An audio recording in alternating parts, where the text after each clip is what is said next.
Well, a very good evening to you and welcome to the very first Monday of the year 2025. Today, the 6th of January 2024. This is Newswatch with me, Sammy Adika, and the amazing Boniface Mureithi.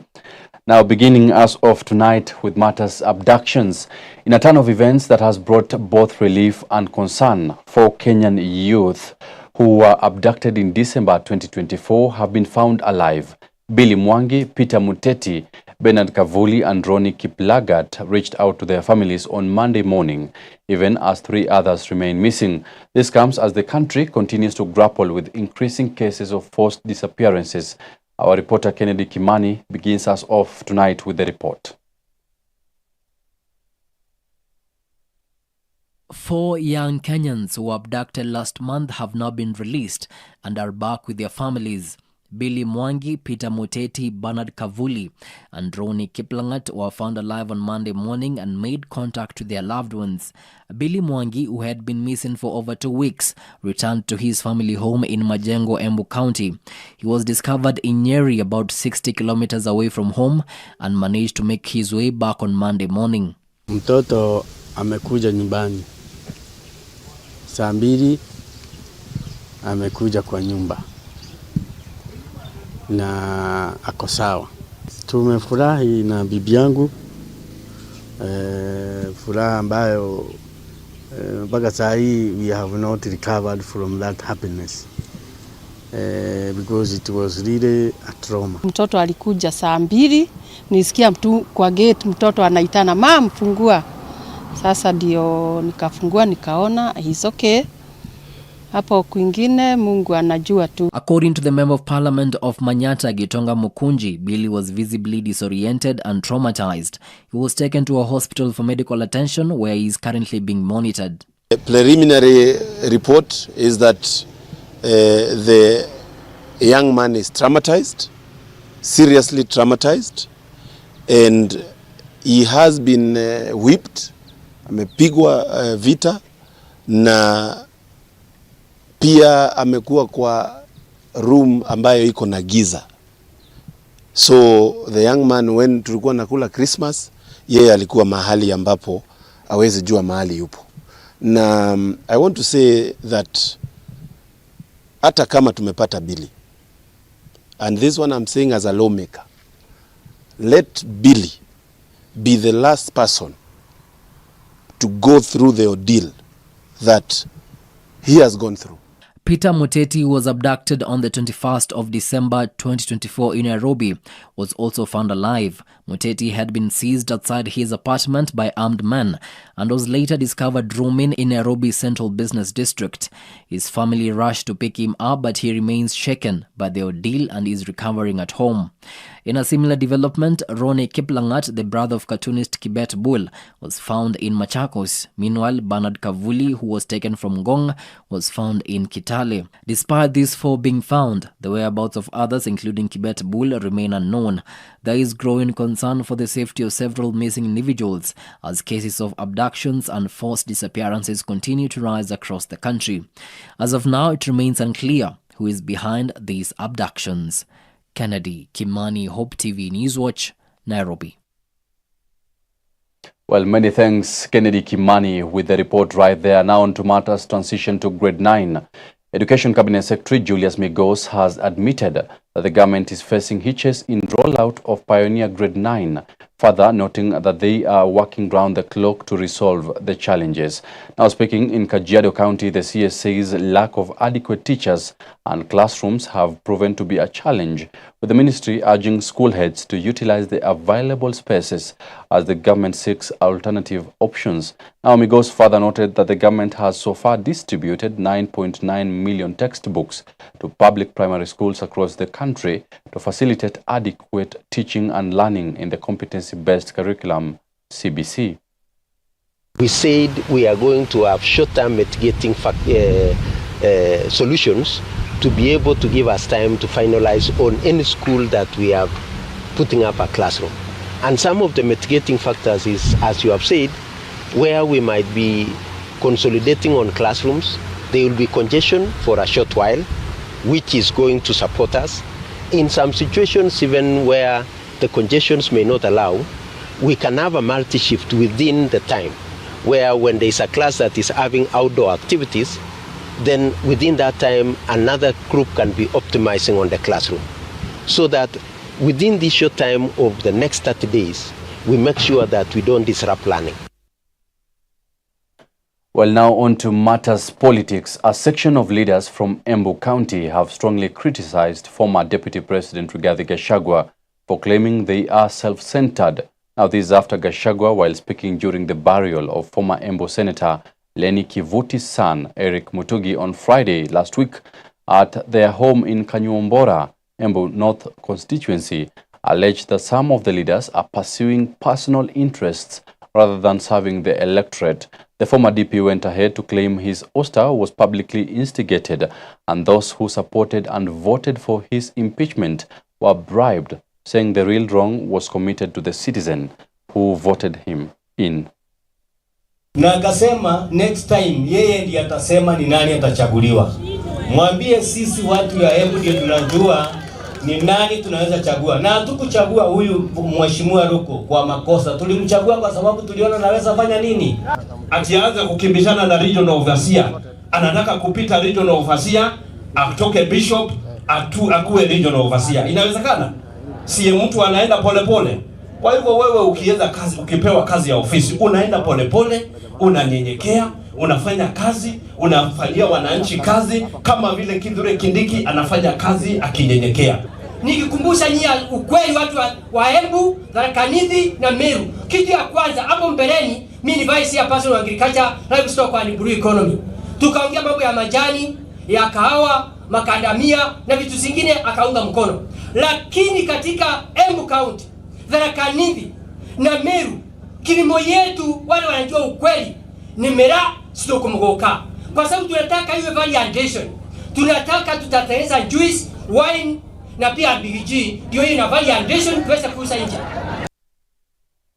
Now moving to Bungoma County, youth across the country have been urged to utilize internet in developing themselves and tapping available online opportunities and shun away from incitement. Now, Bungoma County Governor's Office Advisor Jemima Temko says it's sad to see how youth misuse internet to ridicule leaders instead of tapping on the available opportunities and making ends meet. Temko says the county now plans to tap on the youth talents through organizing several empowerment opportunities through the year of 2025.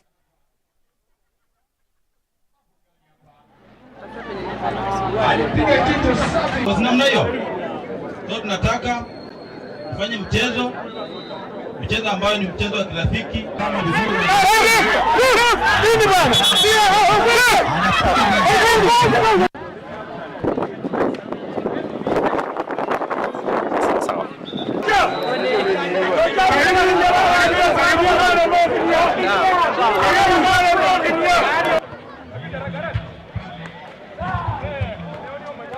Na malengo yangu ilikuwa ni kuleta vijana pamoja, ni kukuza talanta na kuhakikisha kwamba vijana wetu tunawazuia katika mambo ambayo hayafai kama mimba za mapema na katika kujihusisha kwa vileo.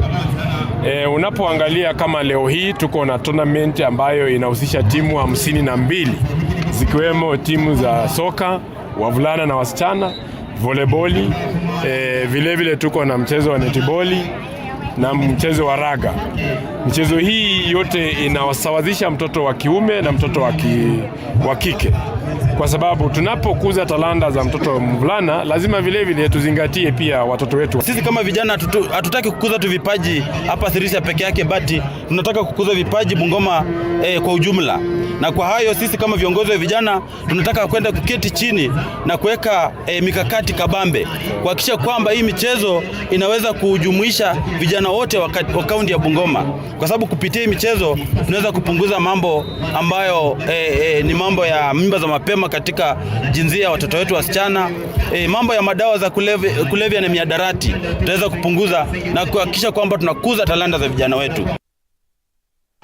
Now on matters health, a concern has been raised over gaps in HIV/AIDS management in West Pokot County, where many people living with HIV and AIDS are defaulting from using drugs and spreading the virus.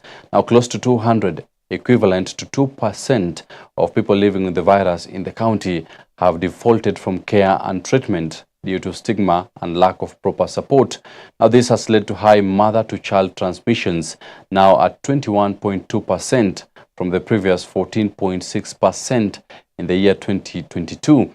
Dr. Samson Ndege, the USAID Ampath Uzima Technical Advisor in West Pokot County, has highlighted a troubling trend of individuals who are enrolled in treatment programs failing to visit health facilities, hence hindering efforts to manage and support their care effectively. Well, that specific report will be coming up on our way just a couple of minutes after our short commercial break. Don't go too far.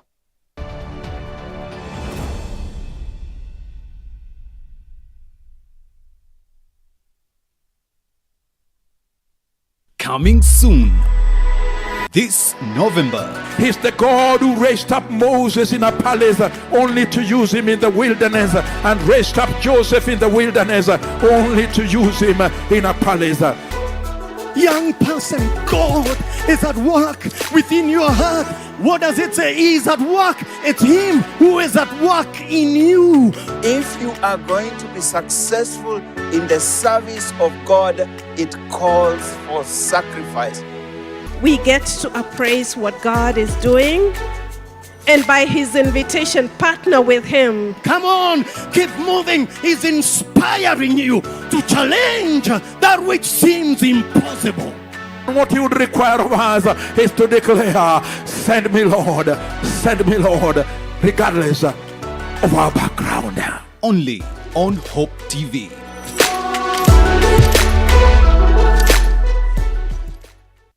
Hope TV is where you look and live, with an excellent selection of the best Christian programming consisting of local and international content, of inspirational stories, talk shows, Bible commentary, youth, health shows, children entertainment, contemporary gospel music, extended times of worship, live broadcast, news, movies, drama, Christian ministry programs, and so much more.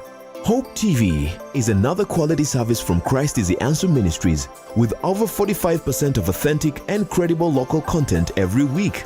Hope TV is a sister station to Hope FM, Kenya's leading Christian radio station, with footprints across the country. Tune in to Hope TV, where you look and live. I've actually been trying to find a balance. It's been really tough and hectic, but everyone says once you get a hang of it, it becomes better, and I don't know, but I'm hoping to find a balance soon because it's really been hectic. But you've been in the job industry for a long time, so I think you would know better. Sindio? Huh? What time is it? I need to catch up on Leadership Forum. Did they have a radio here? Never mind. I brought my own. No way. You can't be serious. Wait, why do you have a radio and you can just catch up with the shows on Hope FM podcasts? Really? Even Meet of the One? Yeah. I mean, you can find them on whatever platform, name it. AfriPods, Google Podcasts, Apple Podcasts, Spotify, you name it. But I'm not subscribed on any of them. So no worries. You can just check out the latest episodes on hopemediakenya.org. You can now listen to select Hope FM programs on your favorite podcast streaming platform or directly on our website www.hopemediakenya.org. Listen and live.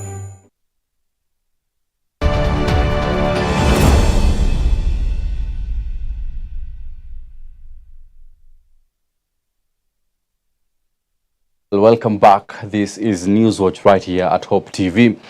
Now, President William Ruto has departed the country for Ghana to attend President-elect John Dramani Mahama's swearing-in ceremony on Tuesday. According to a statement by State House spokesperson Hussein Mohamed, Mahama invited President Ruto to the event during his trip to Kenya on December 29th, 2024. While in Ghana, President Ruto is set to discuss reforms of the African Union and solidify Ghana's support for Kenya's candidate, that is former Prime Minister Raila Odinga, for the African Union Commission AUC chairperson position. Now, this will mark the first international trip for President William Ruto in the year 2025. Mahama, who has been Ghana's opposition leader, won the elections last month with 56%, defeating the ruling party's candidate and Vice President Mahamudu Bawumia, who earned 41% of the total votes casted in December 2024. Well, we're waiting to see how that will turn out tomorrow, that is Tuesday, and what President William Ruto is likely to say with regards to the election of Ghana's president. Away from that, African Union Commission AUC chairperson candidate Raila Odinga says he has been assured of support by Mauritius ahead of the much-anticipated February polls. Now, through his socials, the former premier highlighted his meeting with Mauritius Prime Minister Navin Chandra Ramgoolam as a success. Mauritius had initially proposed its former Foreign Affairs Minister Anil Gayan as its candidate, but withdrew on November 28, 2024. Odinga will be facing off Djibouti Foreign Affairs Minister Mahmoud Ali Yusuf and former Madagascar Foreign Affairs Minister Richard Randriamandrato in a race to replace incumbent AUC chairperson Musa Faki Mahamat. Well, it's also an interesting beat right there. We are all waiting to see, come February 2025, the outcome of that specific results right there. Now, on matters sports, Harambee Stars are gearing up for their second Mapinduzi Cup match against Kilimanjaro Stars on Tuesday evening. The team has been boosted by the arrival of Gor Mahia's Austin Odhiambo, Sylvester Owino, Alphonse Omija, and Ronnie Onyango. Harambee Stars interim head coach Francis Kimanzi has expressed optimism, noting that he is confident his boys will carry the day. Further noting that the competition will also provide a platform for the Harambee Stars team to continue their preparation for the upcoming CHAN. Competition kama hizi, if we continue working hard and being smart also, we can move forward as a team. Despite the result, despite for us not getting the maximum 3 points, I believe is a good start na inatuonyesha the direction. We also know that where we went, we didn't do the right things, so it's all about correcting. That is football. We have to accept. When you accept, you learn more and you reorganize yourself well. Then when you come back stronger. So the mood is really good. We are focused on the next game. For the young lads, when you pata debut, akina Kinyanju with a goal, Kelly with the debut yesterday, it's a stepping stone. So they should not get comfortable. They should be humble. They should continue working hard. So we know that where we are coming from, yeah, we are just a quickly assembled side, where we have so many players, chasing their first debut, first international debut, and more so, the period that we had to know we have to bring these players together, do a selection, from a huge lot of 40 up to 24. It means that we did a lot of job. And up to now, we are still working to make sure at least they can be comfortable, they can accept each other, and they can be able at least to take responsibility, you know, as a unit. And for the show that they gave us yesterday was very impressive, because it is the first match they have really hit with some competition environment and the intensity in the game, with also a very strong and well-oiled side. Yeah? So we are very positive about them. We are encouraging them more. Well, that's all we had for you tonight. Many thanks for choosing Hope TV and specifically Newswatch right here with me, Sammy Adika, and Boniface Mureithi as our sign language interpreter. Until tomorrow, do have a wonderful night. Goodbye.